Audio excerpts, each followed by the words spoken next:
અમદાવાદ અને ગાંધીનગરની વિવિધ શાળાઓને બોમ્બ બ્લાસ્ટ કરવાની ઈમેલથી ધમકી મળતા તંત્ર એલર્ટ થયું હતું. આ ધમકીને પગલે શહેરની કેટલીક શાળાઓના સુરક્ષાને પગલે સ્વૈચ્છિક રજા જાહેર કરાઈ હતી.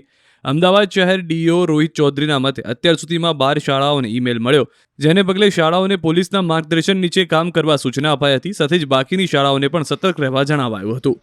ધમકીને પગલે શહેરની વિવિધ શાળાઓમાં તપાસ કરાઈ હતી, જેમાં ઝેબર સ્કૂલ, મહારાજા અગ્રેસન સ્કૂલ, DAV ઇન્ટરનેશનલ સ્કૂલ, નિર્માણ school, Zydus school, CBSE divine child school, આવિષ્કાર સ્કૂલ, જેમ્સ એન્ડ જેમિસન અને ઉદ્ગમ સ્કૂલને ધમકી મળી હતી.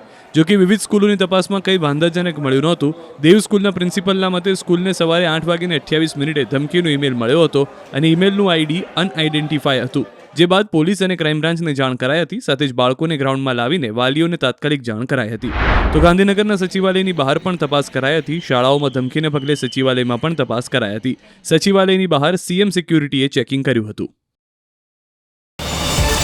QR કોડ સ્કેન કરો અને ડાઉનલોડ કરો News 18 એપ. મેળવો ગુજરાત અને દેશ દુનિયાની પળે પળની અપડેટ્સ.